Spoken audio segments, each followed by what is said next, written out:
안녕하세요. 네, 스포츠문학TV 철원입니다. 네, 여러분 반갑습니다. 오늘은 질적연구방법론 특강.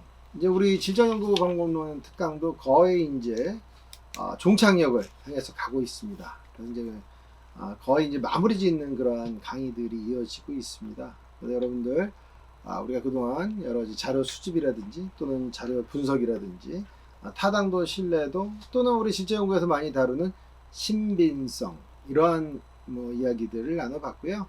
또 글쓰기 이슈도 지금 계속적으로 이어가고 있습니다. 그래서 여러분들 이제 질적연구 거 마무리 부분에 있어서 글을 어떻게 써야 될까요? 굉장히 중요한 이슈로 이제 등장을 하게 되는데요. 저는 여러분들한테 글 쓸 때 자기만의 어떠한 그 방식을 좀 만들었으면 좋겠다고 좀 말씀을 드리고 싶습니다. 제가 주로 많이 쓰는 걸 좀 말씀드리고 싶은데요. 저는 기본적으로 논문을 쓰거나 또는 학회지 논문을 작성하는 데 있어 가지고 포스트잇을 상당히 많이 쓰는 편입니다.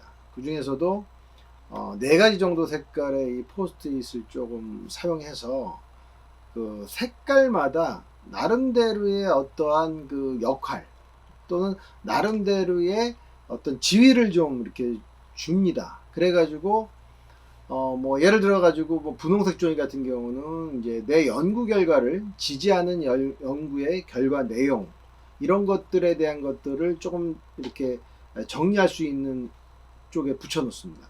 그러니까 이제 분홍색 그 포스트잇은 내 연구랑 비슷한 논문들에 좀 붙여 놓고, 파란색 그 포스트잇 같은 경우는 내 연구 결과는 좀 반대라든지 또 상충되는 연구 결과가 있다면 그러한 그 논문이나 또는 학위 논문에 붙여놓고, 노란색 종이 같은 경우는 이제 국외 해외 학술지죠.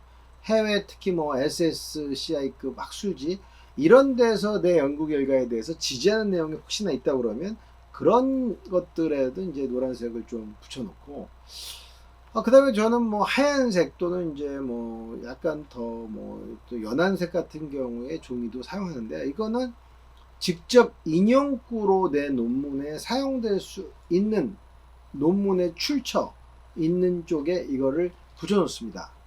그래서 이 붙여놓음에 따라 가지고 나름대로 저와의 논문 쓰는 그 약속을 했기 때문에 나중에 이제 논의를 쓰고 결과를 해석하는 데 있어서 이 논문들은 굉장히 많죠. 근데 포스트잇만 이렇게 정리된 것만 보면 요게 써야지, 요거 써야지가 머릿속에 아주 명료하게 정리가 된다는 것이죠. 그래서 책상에는 논문들이 굉장히 많지만 이 논문들은 나름대로의 규칙을 갖고 잘 정리가 되어 있어요. 그러니까 결과를 결론으로 나가게 하고, 결론에서 한 단계 더 나간 논의를 끄집어내게 하는 그런 놀라운 논문 작업은 제가 지금 이야기하는 것처럼 포스트잇을 통한 출처의 다양화를 내 논문으로 집어내는 것, 여기에 있다고 말씀드릴 수 있습니다. 우리 그 동양화에 이러한 그 이야기가 있습니다. 홍운탁월. 우리 구독자 여러분, 이런 그 말 들어보신 적 있는지 모르겠습니다. 홍운탁월. 그러니까 달을 그려서 달이라고 드러내는 것이 아니라 주변에 여러 구름을 그려 놓으니까 그 모양새로서 달임을 유추하게 하는 우리 동양화만의 아주 놀라운 기법이죠. 특히 이제 수묵화 같은 데서 이런 게 많지 않습니까? 그래서 저는 바로 이 홍운탁월의 기법, 좋은 연구란 무엇인가, 좋은 질적 연구란 무엇인가, 바로 독자가 논문을 읽고 나서 홍운탁월식의 어떠한 저자가 의미하고자 하는 그 의미를 직접보다는 간접적인 유추와 연유를 통해서 알 수 있는 연구가 뛰어난 질적 연구가 아닐까, 이런 생각을 좀 하게 되고요. 그러기 때문에 결국 좋은 연구물이라는 것은 독자들한테 여운을 주는 것입니다. 그 여운을 잘 줄 수 있는 질적 연구물이야말로 뛰어난, 한 단계 더 넘은, 걸작의 질적 연구물이라고 이야기를 해볼 수가 있죠. 공병호 이제 작가가 주로 이제 많이 이렇게 하고 계신 것 중에 하나가 이제 책 쓰는 기법에서 몇 가지 방법을 쓰신다고 그랬는데, 제가 이렇게 조금 말씀드리고 싶은 것 중에 하나가, 여러분들 지금 이제 여기 슬라이드에도 소개하고 있는데요. 원고지 예를 들어서 1200매 정도면 책 한 권을 이제 쓸 수가 있는데, 우리 그 구독자분들도 책에 대해서 관심 있는 분들이 굉장히 많으실 것 같은데요. 책에 대해서 이렇게 관심이 있고 책을 쓰실 때 공병호 작가가 얘기한 것처럼 1200매 정도 같은 경우는 처음부터 1200매 쓰시려고 하지 마시고 한 60개 정도의 작은 프로젝트로 나눠보는 것입니다. 그래서 그 각 프로젝트당 원고지 한 20매 정도 분량을 쓰겠다. 그래서 이제 20매씩 60개를 쓰니까 1200매가 되는 것. 그러니까 책을 쓰는 게 결국은 원고지 20매 정도 끝내는 거에 불과한. 그래서 그걸 60번 정도 반복해서 책 한 권이 끝나게 만드는 것. 그러면서 여러분들 제가 말씀드렸듯이 논문 쓸 때 포스트잇을 다양하게 붙여서 내가 하고자 하는 이야기, 또 다른 저자가 하고 싶어하는 이야기, 그 다음에 나랑 그 충돌되는 이야기도 있을 수 있고, 내가 얘기하고 싶어하는 걸 또 다른 저자의 관점에서 유사한 이야기들을 가져온다든지, 또는 해외의 여러 가지 어떤 데이터들을 가져온다든지, 이러한 작업을 한다면 여러분들이 논문뿐만 아니라 책도 멋있게 쓸 수가 있으리라고 좀 생각이 들고요. 지금 공병호 작가가 얘기했듯이 책을 쓴다고 처음부터 그냥 끙끙대는 것이 아니라 이렇게 잘게 쪼개는 것, 이것이 필요합니다. 그래서 저는 학위 논문을 지도하거나 또는 학술지 논문을 지도할 때도 여러분들 너무 스트레스 받지 말고 단락단락을 나누는, 부분을 나눠서 합산해서 크게 만드는 그러한 연습을 하시면 좋은 연구를 할 수 있다고 말씀을 드리고 싶고, 저는 그렇게 주로 지도를 많이 합니다. 네, 오늘 이제 글을 또 잘 쓰고 싶다는 거에 대한 이제 연장선에서 계속 말씀을 드리고 있는데요. 글을 잘 쓰고 싶다면 연구자는 당연히 좋은 글을 쓰기 위해서는 통찰력이 굉장히 중요합니다. 그럼 통찰력은 무엇일까요? 통찰력이라는 것은 바로 경험에서 우러나오는 사물의 한 면만 보는 것이 아니라 사물의 그 외면, 너머편의 내면까지 이해하는 것, 이런 것들이 바로 통찰력이고, 우리가 단순하게 하나만 보는 게 아니라 그 안쪽에 있는 숨은 이야기들을 이해하는 능력이 바로 통찰력입니다. 이런 통찰력이 있는 사람들이 멋진 작가가 되고 또한 멋진 질적 연구자가 될 수가 있고요. 저는 그래서 통찰력을 원한다면 실내 있기보다는 밖에 자꾸 나가서 여러 가지 경험을 해보라고 많은 사람들께 얘기를 합니다. 그리고 이제 글을 쓰는 데서 중요한 것은 결국은 내공이거든요. 이런 내공이 필요해요. 한옥 목사님이 썼던 책 중에 하나에 이런 내용이 있습니다. 감각적으로 상황 판단 능력이 생기면 이거를 실천에 옮겼을 때 아주 놀라운 효과가 일어난다는 거예요.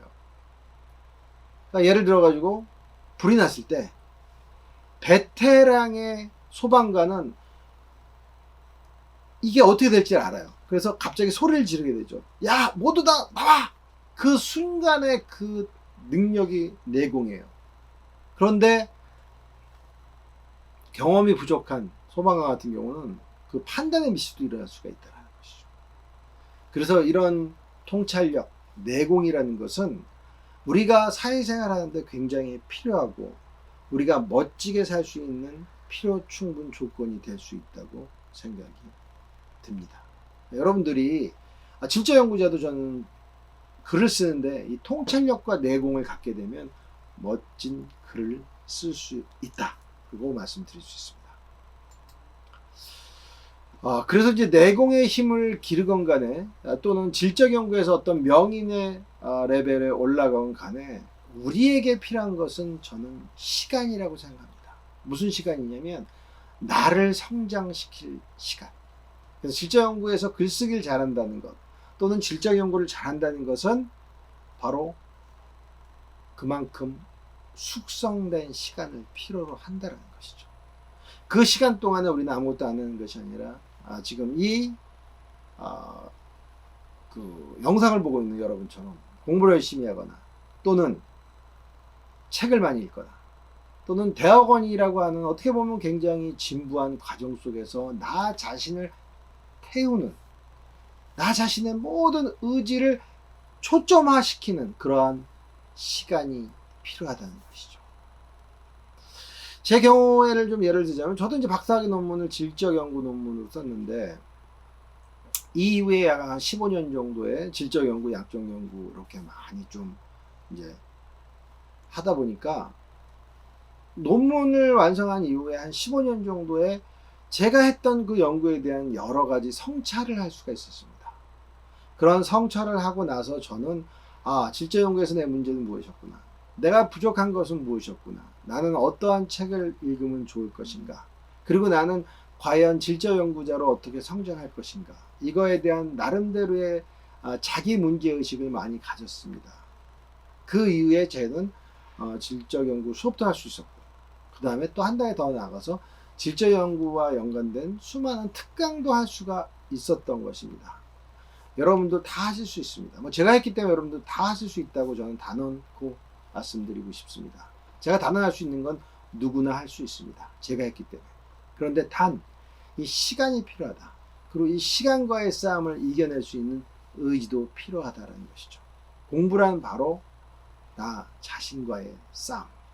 그 다음에 그 시간을 이겨낼 수 있는 의지를 갖게 되는 그러한 그 과정이 바로 공부다 라고 말씀을 드리고 싶습니다. 네, 지금 그 그림 요 한 가지만 이제 말씀드리면 정리하겠습니다. 그림이 아니고 사진입니다. 이 사진은 앙리 까르띠에 브레송이라고 하는 아주 뭐 최고의 현대 사진 작가로 최고의 레벨에 오르신 그 앙리 까르띠에 브레송의 작품인데요. 지금 여러분들 보시다시피 생 라자르 역 뒤에서 이제 좀 비가 온 다음에 이게 물기가 있는데 그걸 이렇게 누군가가 팍팍 뛰어가는 그런 모습을 포착한 것이죠. 저는 질적 연구가 바로 이렇다고 생각합니다. 브레송처럼 기다리지만 그 순간을 포착하는 것, 그 순간을 포착하는 능력은 내공과 통찰력이 있는 사람만이 할 수 있습니다. 내가 질적 연구를 한다는 것은 남의 삶에 들어가서 그 삶에 대해서 이해해야 되는데 내가 여러 가지 문제점을 갖고 있지 않으면 결단코 남의 삶을 이해할 수 없기 때문입니다. 그래서 우리는 바로 이러한 포착 능력을 갖기 위해서, 그 다음 질적 연구를 잘하기 위해서, 오늘 우리 주제는 글쓰기를 잘하기 위해서 통찰력과 내공을 갖기 위해서 여러분들이 많은 노력하셨으면 좋겠습니다. 그러기 위해서 책을 좀 많이 읽으셔야 되겠고요. 그리고 또 글쓰는 연습도 계속 하셔야 질적 연구가 완성의 단계로 넘어가실 수 있다고 생각이 이제 듭니다. 네, 오늘 뭐 이상으로 그 특강은 마치도록 하겠습니다. 네, 수고하셨습니다.